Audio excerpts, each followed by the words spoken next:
Hello students, मैं Sandeep Singh welcome करता हूं आपकी अपने channel magnet brains Hindi medium में, जहां पर मिलता है आपको complete school education free of cost.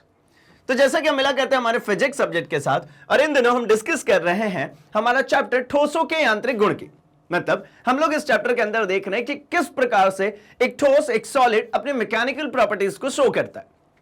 इसी सिलसिले में हम लोगों ने डिस्कस किया कि अगर मैं किसी ऑब्जेक्ट के ऊपर बल लगाता हूं तो उसके अंदर विकृति उत्पन्न हो जाती है, और ये लगाया गया जो बल है, जो विकृति उत्पन्न कर रहा है, उसको प्रतिबल कहा हमने।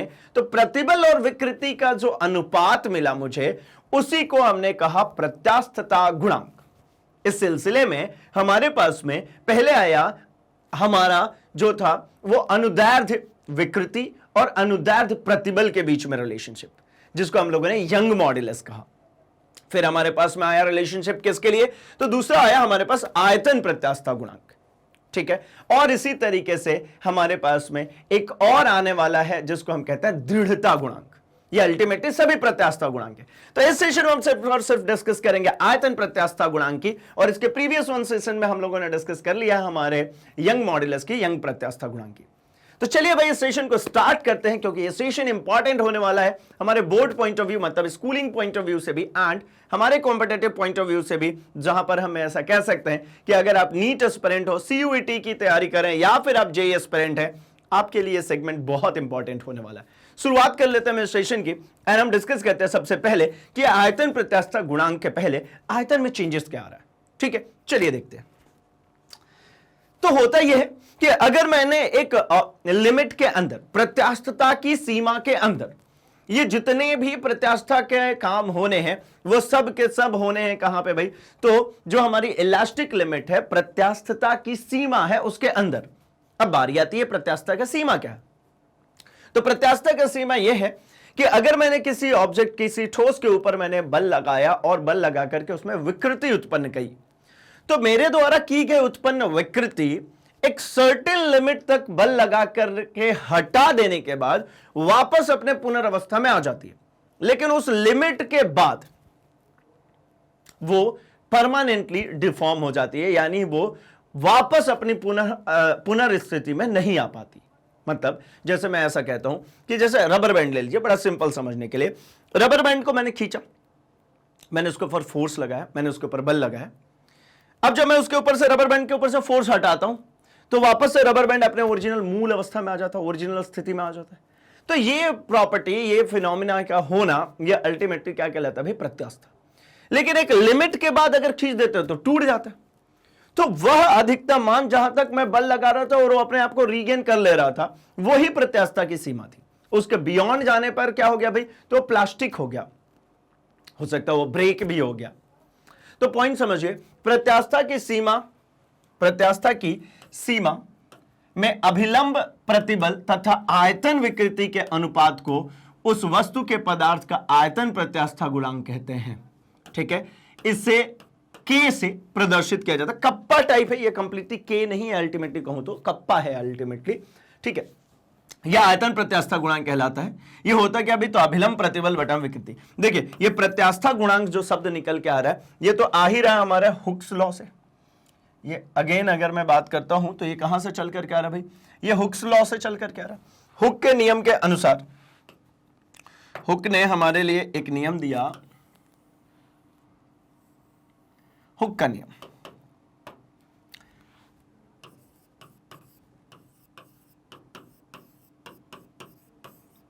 हुक का नियम, तो हुक ने क्या नियम दिया भाई, तो हुक ने कहा हमने कि अगर हम यहां पर, ठीक है, हुक ने क्या कहा, हुक ने कहा कि अगर आपने किसी वस्तु के ऊपर बल लगा करके उसमें विकृति उत्पन्न की है, तो आपके द्वारा लगाया गया प्रतिबल, आपके द्वारा लगाया गया प्रतिबल समानुपाती होगा हमेशा उसके अंदर उत्पन्न विकृति के। तो जैसे ही ये बात हमें समझ में आई, हमने तुरंत के तुरंत दूसरे सेगमेंट पे आ गए और हमने कहना क्या शुरू किया भाई, अच्छा ऐसा होता है, तो भैया ये जो प्रतिबल है, ये अगर बराबर कर दो विकृति के, तो आप कहोगे कांस्टेंट ले लेना। तो एक हमने क्या ले लिया भैया, कांस्टेंट ले लिया, एक स्थिरांक। तो अगर इसको मैं ऐसा लिखूं कि प्रतिबल बटा में विकृति, तो ये बराबर हो गई ई के, और यहां पर जो ई है, यहां पर जो ई दिख रहा है आपको, इस ई को ही हम क्या कहते हैं, ये जो ई दिख रहा है इस ई को ही हम कहते हैं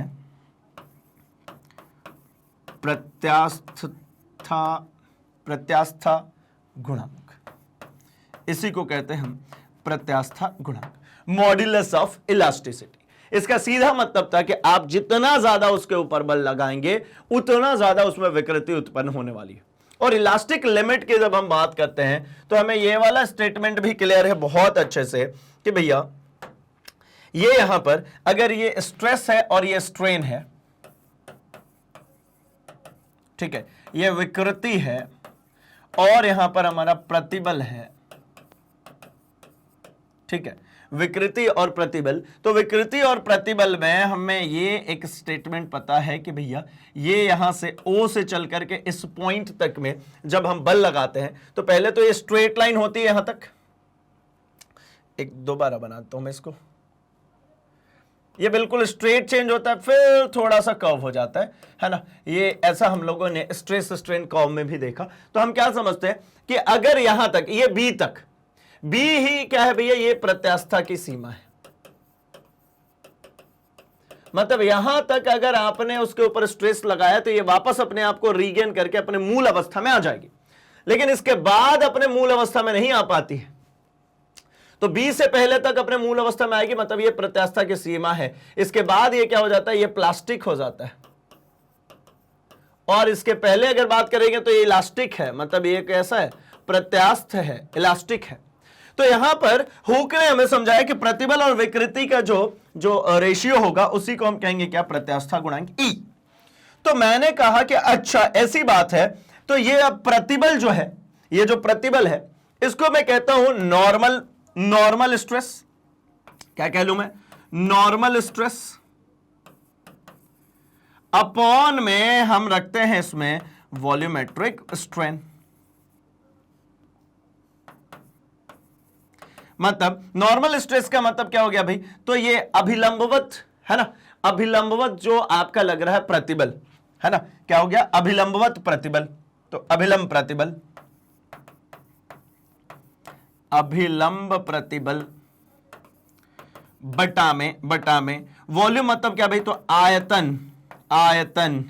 आयतन विकृति। इसको समझने के लिए कहानी बस इतनी सी है कि अगर मैंने एक काम किया हुआ है, मैंने ले लिया है एक कंटेनर, ये हमने एक कंटेनर लिया और इस कंटेनर के अंदर में क्या किया है भाई, तो ये इसमें कुछ भर देते हैं, पानी भर देते हैं। चलो इसके अंदर में भर लिया जाए पानी, तो इसके अंदर में हम लोगों ने भर लिया खूब सारा पानी, ठीक है। इसके अंदर में क्या भर लिया जाए भैया, ये भर लिया हमने खूब सारा पानी। अब जब इसके अंदर में पानी भर लिया और इसके अंदर में अगर हमने ले आकर के रखा एक बॉल, ठीक है, ऐसा हमने एक गेंद ले आकर के इसके अंदर में रख दिया, तो ये जैसे ही रखेंगे हमें यहां पर ज्ञात होता है कि यहां पर इस पूरे पानी के द्वारा इसके ऊपर चारों तरफ से बल लगाया जाएगा। ये ऊपर से ही बल लगेगा, इधर से भी लगेगा, इधर से भी लगेगा, इधर से भी लगेगा, हर दिशा से इसके ऊपर बल लगेगा। तो ये बल लगाने के बाद में ये क्या होगा भाई, तो इसका आयतन कम होगा, और अब ये गेंद जो बची अब बस इतनी सी बच गई, ये बीच वाला हिस्सा बचा और इसके बाहर वाला हिस्सा क्या हो गया, गायब ही हो गया। तो एक काम करता हूं मैं,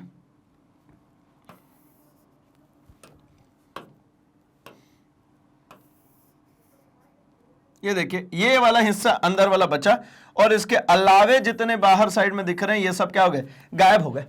तो मतलब इसके वॉल्यूम में क्या हो गया, चेंज हो गया। और ये जितने भी बल लग रहे हैं इस सतह पर देखेंगे तो अभिलंबवत लग रहे हैं, इसलिए इसको कहते हैं कि लंबवत बल, अभिलंबवत प्रतिबल, इसीलिए कह रहे हैं क्योंकि अगर एक स्फीयर के लिए एक गोले के बाहर से अगर आप बल लगाते हैं तो गोले पर सब नॉर्मल है। अभिलंबवत प्रतिबल बटा में ये आयतन विकृति, हो गई बात खत्म। आइए चलिए अब समझ में आ रहा है कि भैया हमें यहां पर क्यों करना है ये, है ना, ये मॉडुलस ऑफ इलास्टिसिटी हम क्यों पढ़ रहे हैं और क्या कर रहे हैं। तो हुक्स लॉ से ये मिला था मुझे, क्या कहते हैं भैया, तो आयतन प्रत्यास्था मतलब अभिलंब प्रतिबल बटा में आयतन विकृति। होता यह है, के से कप्पा से डिनोट करें, minus del P V upon में डेल वी। कैसे होता है हम अभी इसकी चर्चा करेंगे। ये डेल पी वी अपॉन में डेल वी की अभी हम चर्चा करेंगे कैसे निकलेगा, मतलब इसको मैं डेराइव कराने वाला हूं। थोड़ी सी बस बात कर लेता हूं मैं कि भैया इसकी डेरिवेशन कैसे बनेगी। तो मैं कहता हूं जरा देखिए, एक कंटेनर है, ये हमारा एक कंटेनर है, इसमें वी आयतन का एक गैस रखा हुआ, ऑलरेडी गैस है। इसके ऊपर क्या हो रहा है, इसके ऊपर दाब लग रहा है पी, ठीक है, क्या हो रहा है, इसके ऊपर दाब लग रहा है पी। अब आप बात करेंगे दाब क्यों कह रहे हो, तो दाब जो होता है यही होता है हमारा क्या, बल बटा में क्षेत्रफल। क्या होता है दाब, बल बटा में क्षेत्रफल, फोर्स अपॉन में एरिया। क्या होता है भैया, फोर्स अपॉन में एरिया। तो इसी चीज को हम P कह लें तो कोई एतराज नहीं है। इसी चीज को हम क्या कहते हैं भैया, प्रतिबल। प्रतिबल होता क्या है, प्रतिबल अल्टीमेटली होता है फोर्स अपॉन एरिया। और यहां पर ये फोर्स कैसा होना चाहिए, परपेंडिकुलर। तो परपेंडिकुलर फोर्स है मतलब ये प्रेशर हो गया, दाब हो गया। तो जैसे ही आप इसको कैसा समझ सकते हैं, ये हमारा पूरा क्या है, ये हमारा एक टैंक है और इसके ऊपर हमने एक पिस्टन से, ये हमारा पूरा पिस्टन है, ये हमारा क्या है, एक पिस्टन। पिस्टन समझ में आती है भैया, जैसे आपने हवा भरने का पंप देखा होगा, हवा भरने के पंप में ऐसी तो अरेंजमेंट होती है ना। ये हो गया हमारा पूरा पिस्टन और इसके ऊपर लगा हुआ है एक हमारा हैंडल, ये लगा है हमारा क्या है, यहां पर एक हैंडल, ठीक है, ये हमारा पूरा लगा हुआ एक हैंडल। अब क्या हो रहा है, जब आप उसको दबाते हैं, जब आप ऐसा कंप्रेस करते हैं, तो जब हम कंप्रेस करते हैं तब हमें क्या देखने को मिलता है, तो हमें देखने को मिलता है कि भाई जो पी प्रेशर था उसमें बढ़ोतरी होने लगी। जैसे जैसे आप पंप को नीचे की तरफ लेकर के जाते हैं वैसे वैसे आपको कैसा फील आता है कि प्रेशर बढ़ रहा है। और प्रेशर अगर बढ़ेगा तो वॉल्यूम में मुझे क्या दिखती है, कमी। प्रेशर जैसे जैसे बढ़ेगा वॉल्यूम में क्या दिखेगी, कमी। आइए मैं पंप वाले एग्जांपल को थोड़ा सा आपको अगर एक्सप्लेन करूं तो यहां पर देखिए, मैं इसको कंसीडर कर लेता हूं, जो हवा भरने का पंप होता है ना, जो ये कंसीडर कर लेते हैं, ठीक है। दो स्थितियां इसके लिए बनाते हैं, सेम चीज है, दो स्थितियां मैं बनाऊंगा यहां पर। मैं सबसे पहले वाले में कंडीशन में आपको बोल रहा हूं कि भैया ये हो गया हमारा पंप, ये हो गया हमारा पंप। अभी इसमें हमारे पास में जो पिस्टन है, ठीक है, ये हमारा यहां पर है पिस्टन, ठीक है, और इसमें हमने दाब बढ़ा दिया तो पिस्टन यहां पर आ चुका है। सेम कहानी चल रही है, ये हमारा हैंडल है इसमें, और अभी भी यही है हमारा क्या है, ये हैंडल ही हमारा, ठीक है। अभी क्या हो रहा है दोनों कंडीशंस में, तो देखिए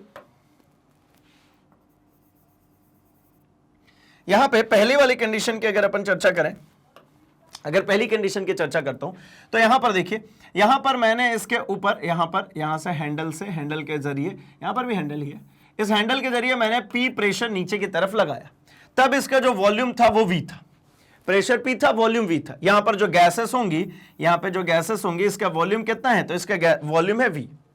अब जैसे ही मैंने इसको नीचे की तरफ लेकर के आया, तो जैसे जैसे नीचे की तरफ ये पंप आएगा, इसके वॉल्यूम में क्या आने लगी, कमी। पहले देखिए वॉल्यूम यहां तक में था, ये पूरा वी था। अब यहां से यहां तक की जो वॉल्यूम है इसको मैं कहता हूं डेल वी। तो इसके वॉल्यूम में क्या आ गई, कमी आ गई। कितनी कमी आई, तो अब इस वॉल्यूम को अगर आप कहेंगे तो V माइनस डेल वी हो गया। ये पूरा V वॉल्यूम था, ये पूरा आयतन, ये V क्या है भैया, V जो है ये आयतन है, ये आयतन है। डेल V क्या है भाई, तो ये परिवर्तित आयतन है, ये जो चेंज किया आपने बल लगा करके, ये परिवर्तित आयतन है, ये चेंज होने के बाद वाला। यहां पर P की अगर हम बात करते हैं तो P जो है F अपॉन में A है, और इसी को हम प्रतिबल कहते हैं। तो भाई मुझे एक बात पता लगी, जैसे ही आप आयतन में कमी करेंगे ना, तो ये जो नीचे की तरफ आते समय आपका P था, नॉर्मली यहां से यहां तक जो चल करके आए थे क्या था, P था, ये नीचे और आएंगे डेल P और बढ़ जाएगा। तो मतलब ये टोटली अब कितना आप लगा रहे हैं, P plus del P। Del P क्या है भैया, यहां पर डेल P क्या है, तो डेल P है परिवर्तित दाब। या इसको परिवर्तित प्रतिबल भी कह सकते हैं। जैसे ही मैं पंप को नीचे ले जाऊंगा, जैसे नीचे की तरफ ये पंप, भैया मुझे प्रेशर भी ज्यादा फील होगा, तो pressure becomes P plus del P and volume becomes V minus del V। आयतन में कमी आएगी तो प्रेशर बढ़ जाएगा। अभी ये वाली बात समझ में आ गई होगी कि यहां पर ये क्या लिख रहे हैं, P प्लस डेल P दाब हो गया और जो आयतन हुआ वो V माइनस डेल V निकल गया।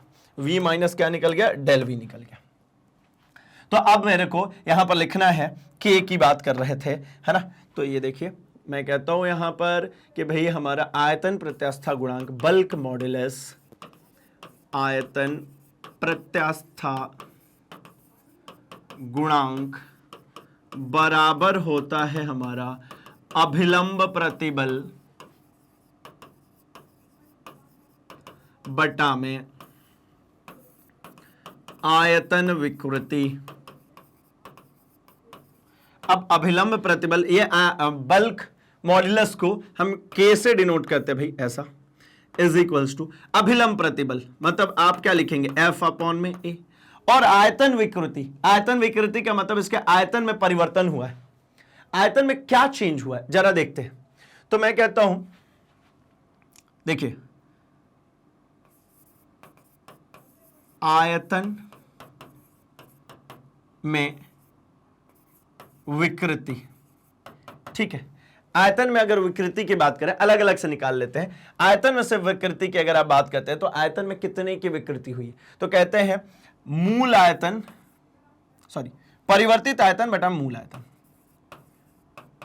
परिवर्तित आयतन बटा में मूल आयतन। तो परिवर्तित आयतन कितने हैं भाई, तो पहले देखिए परिवर्तित आयतन को कैसे लिखते हैं, फाइनल माइनस इनिशियल, है ना, फाइनल माइनस इनिशियल। तो देखिए अंतिम अवस्था में आयतन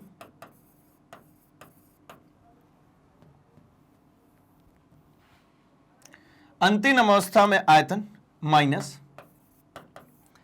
प्रारंभिक अवस्था में।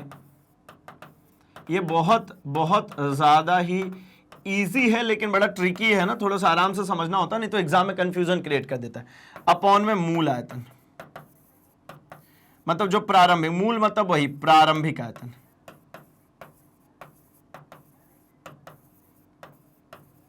तो ये देखिए अंतिम अवस्था में आयतन कितना हो गया, तो V माइनस डेल V हो गया, यही हुआ ना, V माइनस डेल V, ये अंतिम अवस्था में आयतन है, माइनस प्रारंभिक अवस्था में, ये प्रारंभिक, इनिशियली कितना था तो आप कहोगे V था, अपॉन प्रारंभिक अवस्था में आयतन कितना था तो ये V था। तो आप इसको अगर देखेंगे तो ये V से नेगेटिव V कैंसिल, तो ये क्या हो गया, negative V dash negative del V upon में V, क्या मिला, नेगेटिव डेल V अपॉन में V। और उसी तरीके से यहां पे अब मैं दोनों की वैल्यू ही निकाल लूं सिर्फ और सिर्फ, ये तो हमने आयतन विकृति यहां से, इसके लिए आयतन विकृति चाहिए थी, ये निकाल ली। और ठीक इसी प्रकार से हम एक और पॉइंट निकाल लेते हैं, क्या भाई, अभिलंब प्रतिबल। तो यहां पे हम दूसरा निकाल लेते हैं अभिलंब प्रतिबल। किसको निकालें, अभिलंब प्रतिबल। तो अभिलंब प्रतिबल की बात करेंगे तो बल बटा में क्षेत्रफल होता है ना। तो बल बटा में क्षेत्रफल को ही हम क्या कहते हैं, दाब कहते हैं। मतलब यहां से F अपॉन में A को अब क्या लिखने वाला हूं, P, A अपॉन में है ना, F अपॉन में A को क्या लिखेंगे हम, P। अब अगर हम इसको भी निकालते हैं, चेंज कितना आया, P में चेंज कितना आया, तो देखिए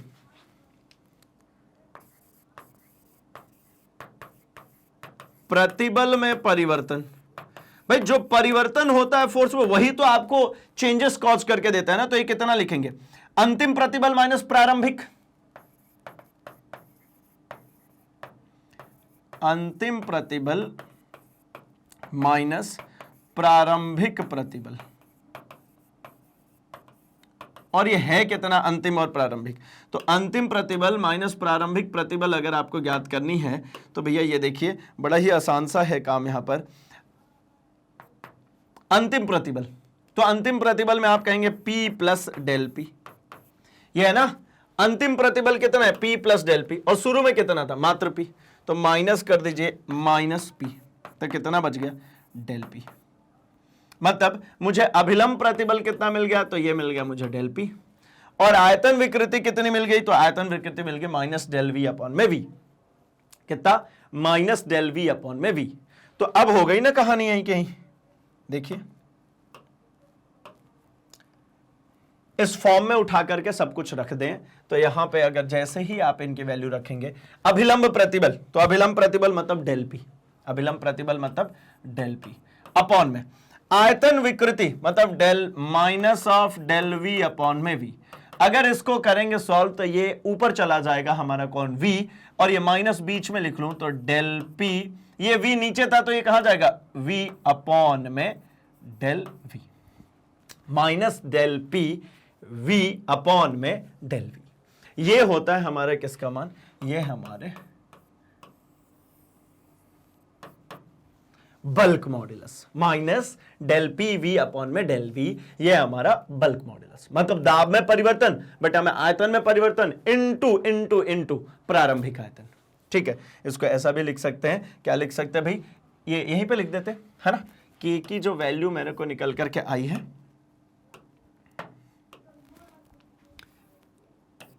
जो ये निकल के आया, क्या निकल के आया भैया, तो negative of del P V upon में डेल V, मतलब ये क्या है, नेगेटिव ऑफ दाब में परिवर्तन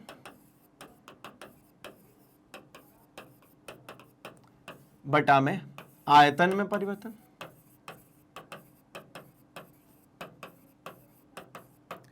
इनटू आयतन, इनटू आयतन, ये हमारा K की वैल्यू हो गई बात खत्म, ये निकल आया भाई।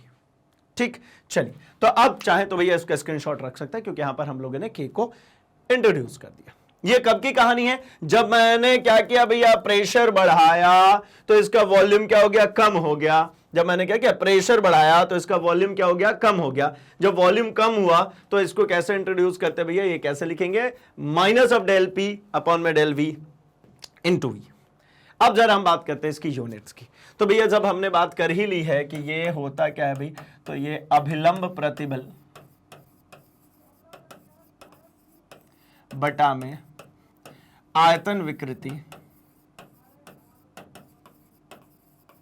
तो भैया यहां पे अभिलंब प्रतिबल का मतलब क्या था, फोर्स अपॉन में A, है ना, प्रेशर, और इसकी कोई यूनिट होनी नहीं है। तो एक काम करता हूं मैं, इसको ऐसा लिख लेता हूं, है ना, जब इसकी कोई इकाई होनी नहीं है नीचे, तो मैं इसके मात्रक की अगर मैं बात करता हूं तो मात्रक क्या बनेगा, जो हमारा इसका होगा अभिलंब प्रतिबल का, वही विकृति का तो कुछ नहीं होता भाई, है ना, क्योंकि change in dimension upon original dimension, जो डायमेंशन ऊपर है नीचे वही है, ऊपर भी आयतन नीचे भी आयतन। तो भैया देखिए एक काम करो, लिख ही लो ना, F अपॉन में A लिख ही लेते हैं भैया, नीचे क्या हो जाएगा, डेल V अपॉन में V। तो इसका डेल V अपॉन V वाले का तो कुछ नहीं आना, है ना, negative of del V upon V, इसका तो कुछ नहीं आना। F अपॉन A का क्या हो जाएगा भैया, तो न्यूटन पर स्क्वायर मीटर। नीचे क्या होगा, तो इसकी वीमा नहीं होगी, वीमाहीन होगा या मात्रकहीन कह लीजिए। तो अल्टीमेटली इसकी इकाई जो बन गई, क्या बन गई, तो इसकी इकाई बन गई हमारी न्यूटन पर स्क्वायर मीटर। अगर CGS में अगर आपने बात करी तो न्यूटन को क्या लिखते हैं भैया, डाइन पर स्क्वायर सेंटीमीटर। CGS में क्या हो जाएगी, डाइन पर स्क्वायर सेंटीमीटर। और डायमेंशन फॉर्मूला की जब आप बात करेंगे तो फोर्स की डायमेंशन फॉर्मूला देखिए, फोर्स का विमीय सूत्र कितना होता है, यहां से फोर्स के लिए तो लिखेंगे ml T-2 अपॉन में ये A है मतलब कितना हो जाएगा भैया, तो ये L2, ये डेल V अपॉन में V, तो इसकी तो विमा होगी नहीं, बट स्टिल अगर लिखना चाहे तो लिख लीजिए, ये L2 हो जाएगा, नीचे भी सॉरी L3 हो जाएगा और नीचे भी L3, क्योंकि ये वॉल्यूम है ना, length into width into height, तो L3 खत्म, ये L स्क्वायर जब ऊपर जाएगा तो क्या बना लेगा, ML, ये 2 ऊपर गया तो -1 T-2। तो भाई ये तो मुझे पता है कि बल्क मॉड्यूलस हो या फिर हमारा यंग मॉड्यूलस हो, ये जो हमारा मिलने वाला है ना, प्रतिबल की वजह से ही यूनिट होती है और प्रतिबल की वजह से ही सिर्फ और सिर्फ यहां पर डायमेंशन फार्मूला मिलता है। तो मतलब क्या हो गया, विमीय सूत्र जो मिलेगा वो क्या मिलेगा, ML-1 T-2। ठीक है, CGS पद्धति में आयतन प्रत्यास्था गुणांक का मात्रक डाइन प्रति सेंटीमीटर स्क्वायर है और SI मात्रक में न्यूटन पर स्क्वायर मीटर है। ठीक है, अब इसके बाद हम बात करना शुरू करते हैं। जरा देखिए, आयतन प्रत्यास्थता गुणांक का मान दिए हुए पदार्थ के नियत होता है। इसका मान गैसों के लिए सबसे कम और द्रवों में उससे अधिक तथा ठोसों के लिए सबसे अधिक होता है। आयतन प्रत्यास्थता गुणांक जो है वो किसी भी पदार्थ के लिए, है ना, कोई अगर एक फिक्स पदार्थ की बात कर रहे हैं तो उसके लिए कांस्टेंट होता है, बदलता नहीं है। मतलब एक एलिमेंट के लिए जो आयतन प्रत्यास्थता गुणांक है वो फिक्स है, वो चेंज नहीं होगा, ठीक है। और इसमें क्या होता है, तो इसका मान गैसों के लिए सबसे कम होता है, गैस में सबसे कम, द्रव में उससे ज्यादा और ठोस में सबसे ज्यादा होता है, ठीक है। अच्छा, इसका कारण भी है ना, गैस में क्या होता है भाई, गैस के अणु वैसे ही दूर दूर होते हैं, वो कहाँ नॉर्मल फोर्सेस लगा पाएंगे, है ना, और कंटिन्यूअस नहीं लगा पाएंगे, इसलिए उसमें कम होता है, ठीक है। उसी तरीके सिमिलरली लिक्विड एंड सॉलिड की बात कर सकते हैं। इसका कारण यह है कि अंतराण्विक दूरी कम करने के लिए गैस में सबसे कम, द्रव में उससे अधिक तथा ठोसों में सबसे अधिक बल लगाने की आवश्यकता होती है।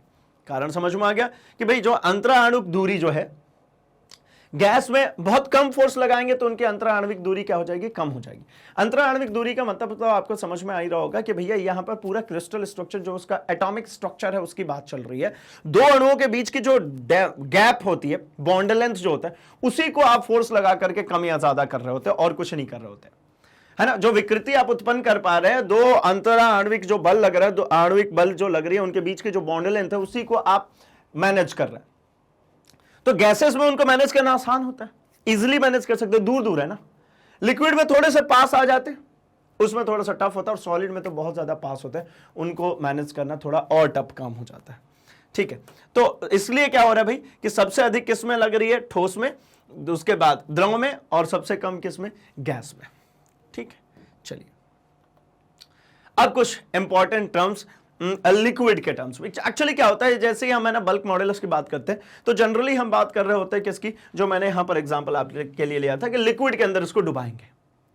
हालांकि गैसेस के लिए भी हमने समझा, लेकिन इसको किसके अंदर डुबाएंगे, लिक्विड के अंदर। तो लिक्विड वाला फैक्टर हमेशा समझ के चलेंगे, क्योंकि लिक्विड में हम लोगों ने डिस्कस करा हुआ है कि भैया क्या होता है, अगर किसी सॉलिड सब्सटेंस को लिक्विड के अंदर ड्रॉप करें, डुबाएं, तो पास्कल्स लॉ के अकॉर्डिंगली दोनों ही तरफ में जो क्रिएट होता है फोर्स, ठीक है ना, वो कैसा मिलने वाला भाई, सेम मिल जाता है। चारों तरफ से उस पर जो बल लगाया जाता है वो सेम बल लगता है। अगर एरिया ऑफ क्रॉस सेक्शन भी सेम हो तो प्रेशर दोनों जगहों पे क्या हो जाएगा, सेम हो जाएगा, ठीक है। तो प्रेशर अगर सब जगह से सेम होगा तो मतलब वो किसके अंदर में चला जाएगा, बल्क मॉड्यूलस के अकॉर्डिंगली वहां पर बातें चलेंगी।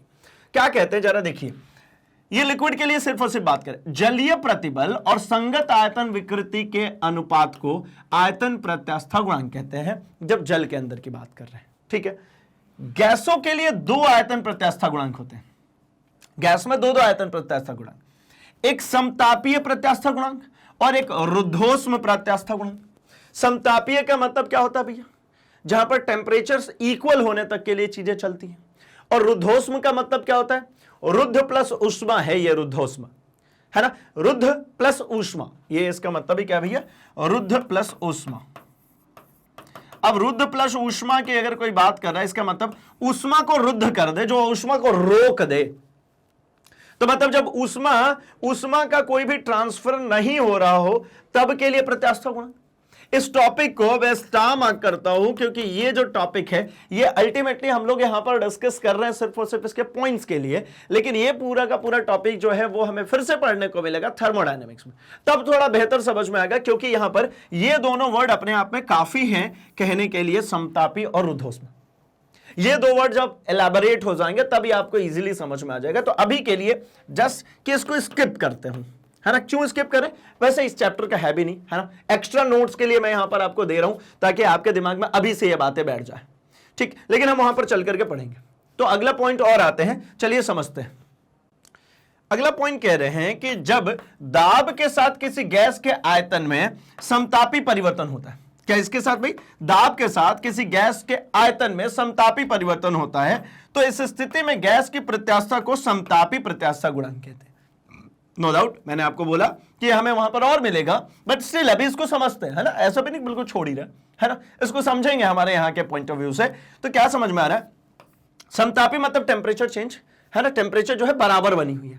तो यहां पर अगर बराबर बनी हुई है तो आपने क्या किया, दाब के साथ में किसी गैस का आयतन चेंज कर दिया, ठीक है, ऐसा ही होता है भाई, जैसे गैस में आएंगे तो वहां पर तीन चीजें चलने लगती है, एक होता है दाब, एक होता है आयतन और एक होता है टेम्परेचर। ठीक है, क्या क्या भाई, प्रेशर, वॉल्यूम और टेम्परेचर, तीन तीन चीजें चलती है।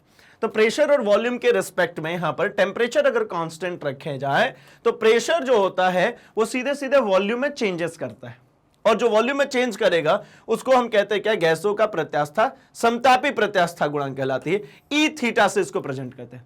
ई थीटा जो होता है वो पी गैस का प्रारंभिक दाब, E theta equals to P लिख रहे हैं, मतलब गैस का प्रारंभिक दाब, इनिशियली जो गैस प्रेशर क्रिएट करती है।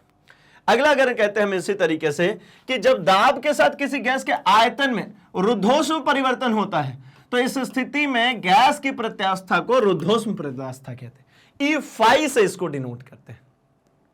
ठीक है, ई फाई जो होता है वो गामा पी के बराबर होता है, प्रेशर है पी, गामा क्या होता है भैया, तो सीपी अपॉन में सीबी। सीपी और सीबी क्या है, तो ये कांस्टेंट प्रेशर और ये कांस्टेंट वॉल्यूम, मतलब ये स्थिर दाब पर गैस की विशिष्ट ऊष्मा, सी मतलब विशिष्ट ऊष्मा, और यहां पर सीवी मतलब स्थिर आयतन पर गैस की विशिष्ट ऊष्मा, मतलब कांस्टेंट प्रेशर पे गैस की विशिष्ट ऊष्मा, और यहां पर कांस्टेंट वॉल्यूम के लिए गैस की विशिष्ट ऊष्मा, इन दोनों का रिलेशन होता है ये गामा। ठीक है, तो ये किस में चलेगा भाई, ये जब हम आएंगे लिक्विड और गैस में तब हम इसकी बात करेंगे, ठीक है ना, क्योंकि हम लोगों ने अभी इसके एग्जांपल में देखा इसलिए इसको चर्चा कर रहे हैं। अब आते हैं हम संपीड़ितता पे, कंप्रेसिबिलिटी पे। एक्चुअली अभी आपने देखा कि हमने क्या किया भाई, एक लिक्विड को हूं या फिर हाँ चलो ठीक है, एक लिक्विड के अंदर मैंने एक सॉलिड को जब डुबाया तो चारों तरफ से बल लग रहे थे उसको संकुचित करने के लिए। तो जब मैं बल हटा दूंगा तो वो वापस से अपने आप को रीगेन करेगा, यानी वापस से फैल जाएगा। मतलब आप ऐसा समझो, एक बॉल को जब मैंने पानी के अंदर डिप किया तो चारों तरफ से बल लगा, वो बॉल क्या हो गया, संकुचित हो गया। जब बल हटा दूंगा तो वापस से अपने साइज को रीगेन करेगा, मतलब बाहर की तरफ खुलेगा। इसीलिए वहां पर एक नेगेटिव साइन भी चल रहा है। वो नेगेटिव साइन इसी को बता रहा है कि जब आप फोर्स हटाएंगे तो ये अपने आप को आउटसाइड, मतलब अवे फ्रॉम द बॉडी जाकर के अपने आप को रीगेन करने वाला है। ठीक है, लेकिन उसका एक उल्टा है, कंप्रेसिबिलिटी। कंप्रेसिबिलिटी में आपने क्या किया, आप अंदर से बैठ करके उसको खींच करके संकुचित कर लिया ऐसा, तो खुल करके वो बाहर जा रहा है, ये क्या था भाई, हमारा बल्क। अब कंप्रेसिबिलिटी में क्या हो रहा है, हमने पकड़ के उसको खींचा है, तो जब आप बल हटाएंगे तो क्या होगा, वापस से अपनी जगह पे आ जाएगा। अब बोलोगे इन दोनों के एग्जांपल, तो चलो भैया इन दोनों के एग्जांपल की बात करते हैं। हमने क्या किया कि एक बैलून में खूब सारा हवा भरते भरते भरते भरते गए, तो बैलून में जो जितने भी हवा हमने भरी वो सबके सब क्या लगा था, परपेंडिकुलर फोर्स लगा रहे थे और उसकी सतह को बड़ा कर दिया उनने। मतलब यहां पे क्या हो रहा है, यहां पर इनसाइड यहां से फोर्सेस, यहां से फोर्सेस, यहां से फोर्सेस लग रहे हैं और इसका वॉल्यूम बढ़ा करके ये कर दिया, ये वॉल्यूम बढ़ गया। तो ये इसका वॉल्यूम V था और ये बढ़ करके ये यहां से यहां तक जो वॉल्यूम बढ़ा वो डेल V बढ़ गया, यानी अब ये जो वॉल्यूम है इसके पास में ये V प्लस डेल V हो गया।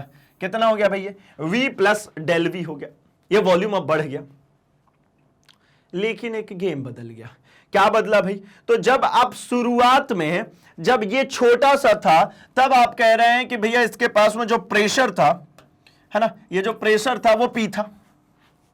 तो जब यहां पे आ जाएंगे, जब ये वॉल्यूम बढ़ जाएगा तो वॉल्यूम बढ़ेगा तो अब प्रेशर क्या हो जाएगा, कम हो जाएगा।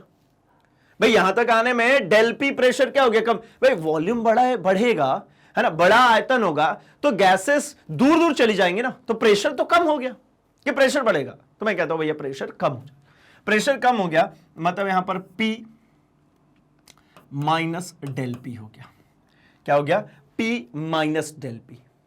तो मैं यहां पर अब फिर से दोनों चीजें निकालता हूं। मैं निकालता हूं यहां पर क्या भाई, दाब में परिवर्तन, दाब में परिवर्तन। तो दाब में परिवर्तन क्या मिलेगा, तो आप कहोगे अंतिम दाब माइनस प्रारंभिक दाब। अब अगर अंतिम दाब की बात करूं तो अंतिम दाब कितना मिला, P माइनस डेल पी, और माइनस प्रारंभिक दाब की बात करेंगे तो ये कितना था, P, ये कैंसिल हो गया, कितना मिलेगा, डेल पी। मतलब दाब में परिवर्तन कितना हो गया, डेल पी। और इसके आकृति में परिवर्तन कितना आया, विकृति की अगर मैं बात करता हूं तो क्या कहेंगे, अंतिम अंतिम आकृति माइनस प्रारंभिक आकृति,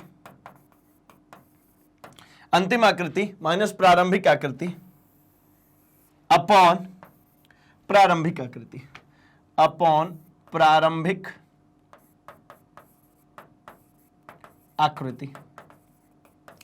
अब अंतिम आकृति के रूप में कौन है भैया? तो अंतिम आकृति में ये तो ये हो गया ना बढ़ करके डेल वी, ठीक है, माइनस ऑफ वी, प्रारंभिक वी अपॉन में वी, तो answer will be del V upon में वी। क्या मिल गया? डेल वी अपॉन में वी। अब संपीड्यता के लिए अगर हम बात करते हैं तो संपीड्यता जो होती है वो 1 अपॉन आयतन प्रत्यास्था गुणांक होती है, 1 अपॉन बल्क मॉड्यूलस होती है। संपीड्यता जो होती है वो उसके जस्ट अपोजिट होती है। किसके भैया? आयतन। चलो यहां पर लिखता हूं मैं संपीड्यता।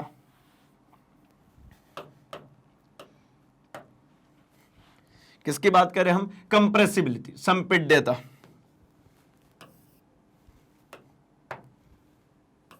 हम यहां पर बात कर रहे हैं संपीड्यता की, ठीक है। कंप्रेसिबिलिटी की बात कर रहे हैं हम बल्क मॉड्यूलस की। तो बल्क मॉड्यूलस के क्या होता है? रेसिप्रोकल होता है ना। संपीड्यता जो होती है ये हमारे बल्क मॉड्यूलस के रेसिप्रोकल। तो संपीड्यता बराबर 1 में आयतन प्रत्यास्थता गुणांक। मतलब ये संपीड्यता को हम b से डिनोट करते हैं, तो ये कैसा होता है? 1 अपॉन k। अब 1 अपॉन k अगर आपको लिखना है तो ये कैसे बनेगा? तो चूंकि k इक्वल्स टू हमें बात पता है, k इक्वल्स टू हम लोगों ने अभी डिस्कस किया कि ये जो k होता है ना, ये हमें कितना मिलता है भाई? तो ये होता है हमारे पास में डेल p अपॉन में del v into V, minus of del p upon में डेल v इंटू वी। अब यहां पर उठा करके रखिए तो 1 upon negative of del p upon में डेल v इंटू वी। इसको जब सॉल्व करेंगे तो ये ऊपर चला जाएगा, negative of del v upon में डेल p v। ये होता है हमारा बल्क, सॉरी ये है हमारा बल्क मॉड्यूलस, ये है हमारी कंप्रेसिबिलिटी। ये क्या है? कंप्रेसिबिलिटी। तो कंप्रेसिबिलिटी इक्वल्स टू क्या मिल गया? Minus of del V upon में डेल पी वी, ठीक है। ये क्या हो गया? Beta equals to minus of del V upon में डेल पी इंटू वी, ठीक है। अब इसकी इकाई और इन सब की अगर हम बात करेंगे, इसके मात्रक की बात करेंगे तो जस्ट उल्टा कहानी हो जाएगा। मात्रक क्या होती है? तो मात्रक जस्ट इसका उल्टा। क्या भाई? मात्रक तो हमें यहां पर मिलता था इसको न्यूटन प्रति स्क्वायर मीटर। अभी यहां पर क्या मिलेगा? तो यहां पर हो गया इसका 1 अपॉन न्यूटन पर स्क्वायर मीटर। तो ये स्क्वायर मीटर तो ऊपर चला गया, स्क्वायर मीटर प्रति न्यूटन, है ना। तो मतलब स्क्वायर मीटर प्रति न्यूटन। अगर सीजीएस में बात करेंगे, सीजीएस मात्रक की बात करेंगे तो वो जस्ट यही चलने वाला है, बस ऊपर क्या हो जाएगा? स्क्वायर सेंटीमीटर अपॉन में डाइन, ठीक है। स्क्वायर सेंटीमीटर अपॉन में डाइन, ये हो जाएगी हमारी सीजीएस। और अब डायमेंशन फॉर्मूला की और बात कर लीजिए। तो डायमेंशन फॉर्मूला मतलब विमीय सूत्र की बात करेंगे तो विमीय सूत्र जैसा कि हमें यहां पर प्राप्त होता है बल्क मॉड्यूलस के लिए, वो कितना था? ml-1 t-2। तो यहां पर ये प्लस में आ गया और m माइनस में m-1 l-t2। ये हो जाएगी हमारी विमीय सूत्र, है ना। m-1 l-t2 ये हमारी विमीय सूत्र मिलेगी, ठीक है। तो अभी ये समझ में आया कि ये जस्ट इसके कैसा होता है? रेसिप्रोकल। अब हमारे पास में जो हमने फॉर्म निकाला है उसके जरिए जरा इसको हम सॉल्व करने की कोशिश करें तो देखिए ना, हमारा फॉर्म क्या कहता है भाई? हमारा फॉर्म कहता है कि अगर आपको बीटा निकालना है तो आप कैसे निकालेंगे इस बीटा को? तो बीटा निकालने के लिए हमारे पास में 1 अपॉन k के बराबर होता है। यहां पर जो मिलेगा मुझे वो डेल v अपॉन में v, ठीक है। तो माइनस ऑफ, इस बार देखिए कहानी कैसे बदली है। 1 अपॉन ये जो लिखा हुआ है ये इसकी जगह पे मुझे जो लिखना है वो माइनस ऑफ डेल पी है, जबकि पीछे अगर कर रहे थे तो माइनस ऑफ डेल वी आ रहा था। यहां पर पी नेगेटिव हुआ है, यहां पर जो है प्रेशर नेगेटिव में है, तो डेल पी है ना, डेल वी और वी तो del P into del V times of V, ये जो मिल रहा है v upon negative of del P del V है, सॉरी, ये v है ना, ये डेल वी है, तो ये डेल वी है, ये v है, ठीक है। ये है हमारा बल्क मॉडुलस।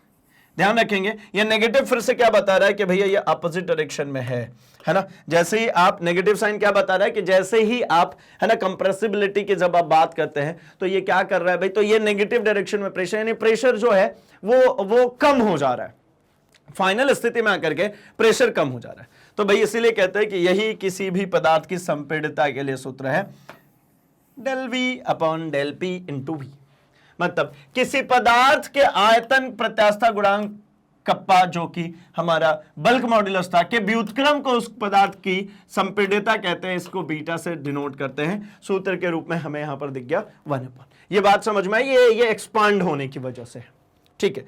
तो सीधी बात, जब इलास्टिसिटी की बात करो भाई, तो आपने अगर उसको दबाया है चारों तरफ से, तो वो अपने आप को रीगेन करके बड़ा होगा, और अगर आपने उसको खींच करके बड़ा किया, जैसे बैलून फुला फुला करके बड़ा किया, तो आप जैसे ही हवा हटाओगे वापस अपनी जगह पे आ जाएगा, ठीक। चलिए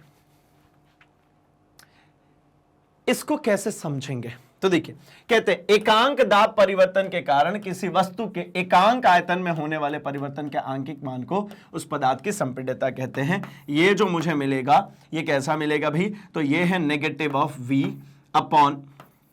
upon del P into V.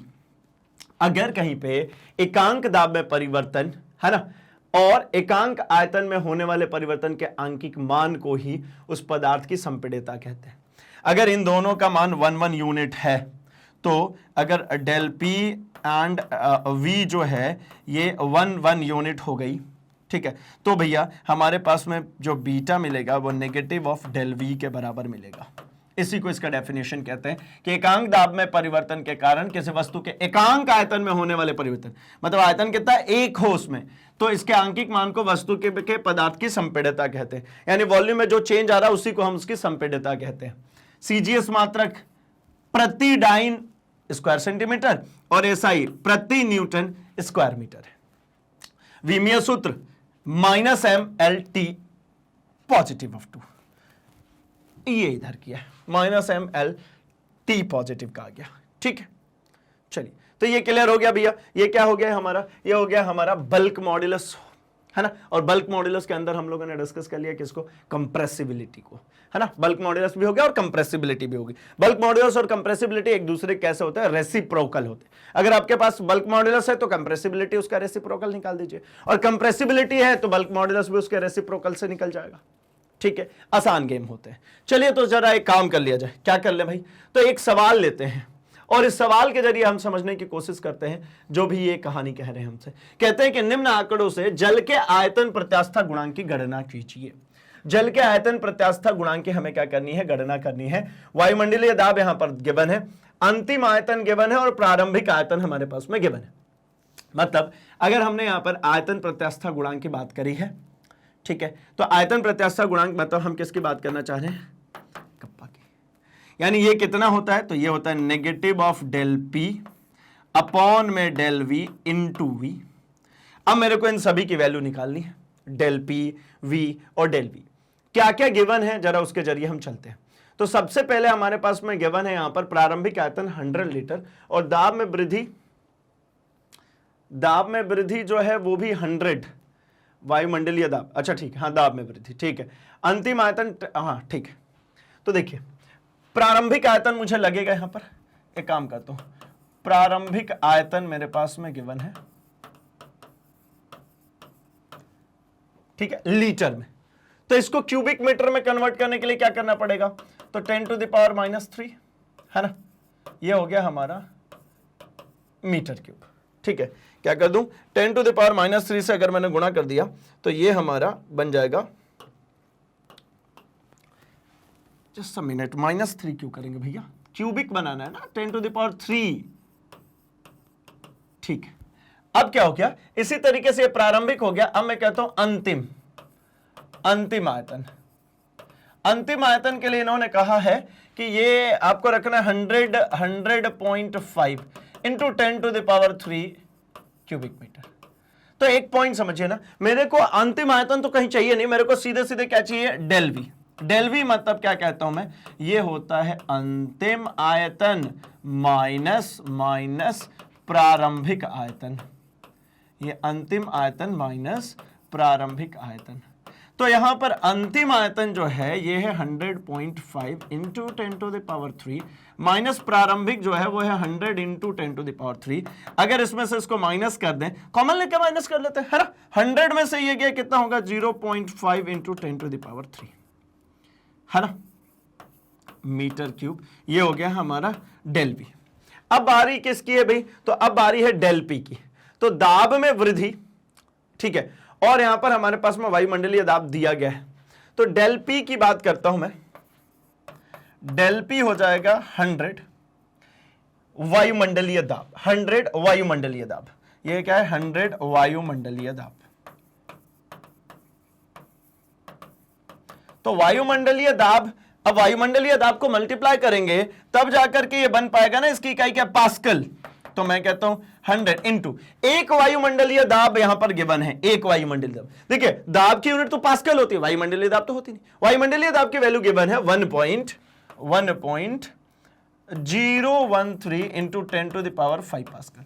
अब ये बन गया डेल पी। अब सब कुछ उठा के रख सकते हैं, माइनस ऑफ डेल पी मतलब 100 इंटू 1.013 इंटू 10⁵। v की बात करिए, v कितना है भैया, तो 100 इंटू 10⁻³ ये प्रारंभिक था। डेल वी मतलब जो चेंज आया था, तो 0.5 इंटू 10⁻³, 0.5 इंटू 10⁻³। सबसे पहली फुर्सत में तो ये 10⁻³ वाले को उड़ाओ, ये उड़ा देते हैं।